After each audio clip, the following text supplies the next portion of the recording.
I think really, the spirit of Race to Zero is really about how we collectively move forwards, and how do we, all work together as non-state actors to contribute to halving emissions by 2030, as you've said. And that requires innovating, and that requires thinking about the new frontiers of climate action. And how do we incentivize that action, and how do we come up with appropriate safeguards and guardrails to that action? So it's really exciting for me to see the work that Exponential Roadmap Initiative with Oxford Net Zero have been leading, to really look at this question about how do we incentivize greater action around climate solutions.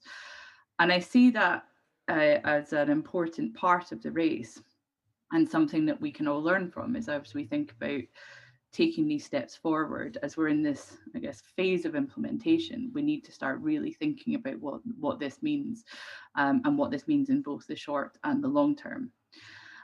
So very pleased to be collaborating with Exponential Roadmap on this. I think we've got a really important role to play to support that innovation, support that thinking, to connect to the wider community. As you say, Race to Zero is a multi-stakeholder community. We're working with businesses, cities, subnational governments, financial institutions, and many, many more.